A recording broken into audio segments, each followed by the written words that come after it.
हाँ, welcome back.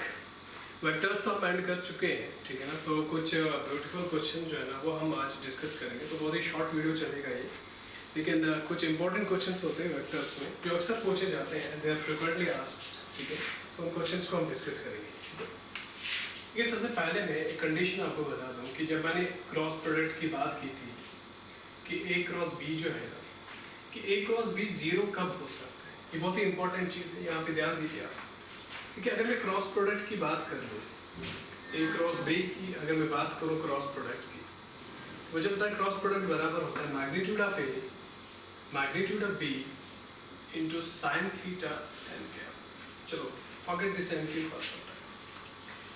देखिए अब मैंने यहाँ पे मैग्नीट्यूड ऑफ ए लिखा, मैग्नीट्यूड ऑफ बी लिखा, साइन थीटा। देखिए कंडीशन क्या है जीरो होने के लिए। हो सकता है कि वेक्टर ए का मैग्नीट्यूड जीरो हो सकता है बी का मैग्नीट्यूड जीरो। देखिए अगर ए का मैग्नीट्यूड जीरो तब भी ये जीरो होगा, अगर बी का जीरो तब भी जीरो है, ठीक है। तो ये पहली कंडीशन। या अगर आपका मैग्नीट्यूड ए का मैग्नीट्यूड जीरो नहीं है और बी का भी मैग्नीट्यूड जीरो नहीं है, तब कंडीशन क्या हो सकती है कि ए क्रॉस बी जीरो होगा। देखिए तब कंडीशन क्या हो सकती है, आपका जो थीटा है ना वो हो सकता है 0 डिग्री हो। देखिए अगर आपका थीटा 0 डिग्री होगा तो साइन 0 तो 0 होता है, तो ये सारा 0 बन जाएगा, ठीक है। या हो सकता है आपका जो थीटा है ना वो 180 डिग्री भी हो सकता है, क्योंकि साइन 180 भी 0 ही होता है, ठीक है ना। तो ये यहाँ पे याद रखना आप, ठीक है ना। देखिए जब हम क्रॉस प्रोडक्ट की बात कर डॉट प्रोडक्ट की बात कर रहे थे, वहां पे हमने देखा एक कंडीशन कि जब थीटा 90 होगा तब 0 होगा, लेकिन यहाँ पे दो कंडीशन, अगर थीटा 0 होगा तब भी क्रॉस प्रोडक्ट 0 होगा, लेकिन अगर थीटा 180 डिग्री होगा तब भी जो क्रॉस प्रोडक्ट है ना वो 0 के बराबर, ठीक है। तो ये कंडीशन हमें याद रखनी होगी, ठीक है। चलिए और एक इंपॉर्टेंट चीज मैं बता दूंगा आपको कि मान लेते हैं कि मैं यहाँ पे एक वेक्टर लेता हूँ जिसका मैग्नीट्यूड है 5। तो मैंने वेक्टर ए लिया जिसका मैग्नीट्यूड है 5 यूनिट, ठीक है ना, और वेक्टर बी लिया जिसका मैग्नीट्यूड है, for example I will take it 6 units, और इस टाइम में आपको a क्रॉस b का भी मैग्नीट्यूड देता हूँ, that's equal to 50। That means a cross b equal to 50। Okay, आपको क्या कहा गया है, आपको कहा गया find the angle between a and b। आपको a एंड b के बीच में एंगल निकालना है। देखिए सिंस यहाँ पे क्रॉस प्रोडक्ट दिया है तो इसलिए मैं क्रॉस प्रोडक्ट का फॉर्मूला यूज करूंगा कि a क्रॉस b बराबर होता है magnitude of b into sine theta. तो यहां से मैं फाइंड आउट कर सकता हूं कि जो साइन थीटा है वो किसके बराबर आएगा, a cross b upon magnitude of a magnitude of b। आपके ऑप्शन जो है ना, इसमें कभी कभी ऑप्शन जो है ना वो मैं बाद में बताऊंगा कि ऑप्शन क्या क्या हो सकता है। देखिए जो साइन थीटा है यहाँ पे that's a cross b divide by magnitude of a magnitude of b। हमें वैल्यूज पता है, वैल्यूज पुट करेंगे। a क्रॉस b 15 है, मैग्नीट्यूड a 5 और b का मैग्नीट्यूड जो है दैट इज 6। तो यहाँ से जब आप कैंसलेशन करोगे 3 into 2 3 into 5, 5 से 5 गया तो 1/2 आंसर। इसका मतलब ये हुआ जो आपका थीटा होगा वो होगा 30 डिग्री। अब यहाँ पे ट्विस्ट ये है, आपका ऑप्शन में जो है ना 30 डिग्री भी होगा और 150 डिग्री भी होगा। आंसर कौन सा है, आंसर सिर्फ 30 नहीं है, दोनों आंसर है।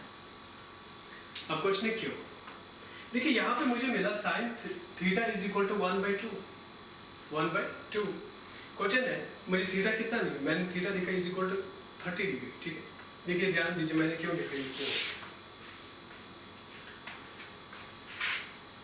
आपको याद रखना होगा कि sine 180 minus theta is equal to sine theta. Sine 180 minus theta is equal to sine theta, ठीक है। तो इसका मतलब ये हुआ अगर मैं थीटा की जगह 30 लिख रहा हूं तो साइन 180 माइनस 30 किसके बराबर होगा, साइन 30 के बराबर। लेकिन साइन 180 माइनस 30 तो साइन 150 के बराबर है, तो साइन 150 किसके बराबर निकला, साइन 30 के बराबर। तो इसका मतलब ये हुआ जो साइन 30 का वैल्यू होगा वही साइन 150 का वैल्यू होगा। तो अगर यहाँ पे साइन थीटा मुझे 1/2 मिला तो मैं लिख सकता हूँ थीटा 150 भी हो सकता है, 130 भी हो सकता है। तो इस केस में आंसर जो है दोनों हो सकते हैं, आंसर सिर्फ एक नहीं होगा, ठीक है। तो remember this was the second question जो कभी पूछा जाता है, ठीक है। देखिए इसी तरह एक तीसरा क्वेश्चन है, वो भी एक अच्छा सा क्वेश्चन है। आपको दिया गया कि A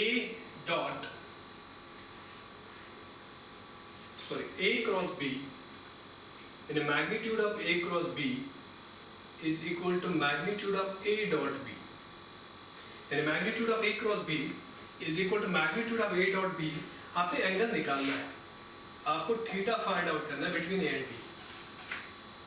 देखिए हम A एंड B का फॉर्मूला लिखेंगे, हमें पता है ये magnitude of A, magnitude of B and sine theta, और A डॉट B तो magnitude of A, magnitude of B और कॉस थीटा। ये A से A गया, B से B गया, यहाँ पे बचा साइन थीटा डिवाइडेड बाय ये कॉस थीटा, यहाँ पे ना डिवाइड होगा और यहाँ से 1 रहेगा। देखिए साइन बाई कॉस tan के बराबर होता है, तो tan theta will be equal to 1, और tan थीटा कब 1 के बराबर होगा, जब थीटा का वैल्यू 45 डिग्री होगा। तो इसका मतलब ये हुआ, इसमें जो आंसर है आपका 45 डिग्री होगा, क्योंकि tan जो है ना कब होगा, जब 45, ठीक है। चलिए इसी तरह से और एक क्वेश्चन मैं लेता हूँ इसमें जो फ्रीक्वेंटली पूछा जाता है, ठीक है। मैं उससे पहले आपको याद दिला दूं कि मैंने आपको कहा था कि अगर आपके पास एक वेक्टर है A, is the vector A, अगर आपको इस वेक्टर A के डायरेक्शन में कोई यूनिट वेक्टर निकालना है, तो आप यूनिट वेक्टर के लिए जो फॉर्मूला है आपका that's equal to vector A upon the magnitude of vector A, ये फॉर्मूला हमारा यूनिट वेक्टर का। आपसे कभी क्वेश्चन इस तरह से पूछा जाता है कि find the vector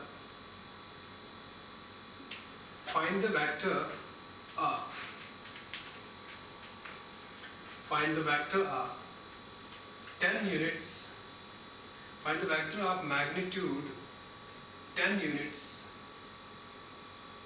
in the direction of vector 3i minus 4j। चलो मैंने एक वेक्टर लिया 3i minus 4j, इस डायरेक्शन में आपको एक ऐसा वेक्टर निकालना है जिसका मैग्नीट्यूड कितना होगा, 10 यूनिट्स। देखिए जब भी मैं किसी वेक्टर की बात करूं, वेक्टर के पास दो चीजें होती है, एक मैग्नीट्यूड होता है, एक डायरेक्शन होता है। मैग्नीट्यूड और डायरेक्शन को मिला के आपको वेक्टर मिलेगा। तो एक वेक्टर है जो वेक्टर हमें उसको हम वेक्टर A से रिप्रेजेंट करेंगे, कितना है 3i minus 4j। आपको इस वेक्टर में इस वेक्टर की डायरेक्शन में एक ऐसा वेक्टर निकालना है जिसका मैग्नीट्यूड 10 यूनिट हो, ठीक है। देखिए इस क्वेश्चन को हम कैसे करेंगे, हम इस क्वेश्चन को ऐसे करेंगे कि हमें एक वेक्टर निकालना है, let that vector be P, हम उस वेक्टर का नाम रखेंगे P। वेक्टर के पास दो चीजें होती है, मैग्नीट्यूड और डायरेक्शन, ठीक है। हम क्या करेंगे, हम इस वेक्टर के डायरेक्शन में एक यूनिट वेक्टर निकालेंगे। यूनिट वेक्टर का मैग्नीट्यूड तो 1 होगा, लेकिन डायरेक्शन तो मिल जाएगी हमें, ठीक है। तो हम क्या करेंगे, हम पहले इस डायरेक्शन में यूनिट वेक्टर निकालेंगे। देखिए जब मैं यहां से यूनिट वेक्टर निकालूंगा मींस A कैप, ठीक है, तो जो वो यूनिट वेक्टर होगा वो बराबर होगा vector A upon magnitude of vector A। यहाँ पे वेक्टर A है आपका 3i minus 4j upon magnitude of vector A कैसे निकालते हैं, अंडर रूट A, इसका जो स्क्वायर है that's 3 square 9 plus 4 square that's 16, और 16 प्लस 9 जो है जब आप करोगे ये 25 बनेगा और 5 का रूट आएगा, तो 3i minus 4 डिवाइड बाई 5। तो अगर मैं इसको लिखूंगा तो मुझे यूनिट वेक्टर जो मिला वो है 3i minus 4j divide by 5 divide by 5, क्या लिखना है क्या, ठीक है। तो मुझे ये यूनिट वेक्टर मिला इस वेक्टर के डायरेक्शन में, लेकिन मुझे यूनिट वेक्टर नहीं चाहिए, मुझे एक वेक्टर चाहिए जिसका मैग्नीट्यूड 10 हो। चलिए वेक्टर तो आपको मिला एक यूनिट वेक्टर का मैग्नीट्यूड होता है 1। अगर आपको 10 मैग्नीट्यूड वाला चाहिए तो आप इसको 10 से मल्टीपल कर लो, अगर आपको 8 वाला चाहिए तो आप इसको 8 से मल्टीपल कर लो। कि भाई अगर आप इसको 8 से मल्टीपल करते हो तो वो तो मतलब वो ना 8 मैग्नीट्यूड का वेक्टर है, क्योंकि इसका मैग्नीट्यूड 1 है, ठीक है। तो मुझे जो वेक्टर चाहिए रिक्वायर्ड वेक्टर वो होगा 10 इंटू यूनिट वेक्टर, जो यूनिट वेक्टर आपने निकाला that's 3i divide by 5 minus 4j cap upon 5। तो जब आप मल्टीपल कर लोगे तो 2 into 3 6i minus 5 2 into 4 8j।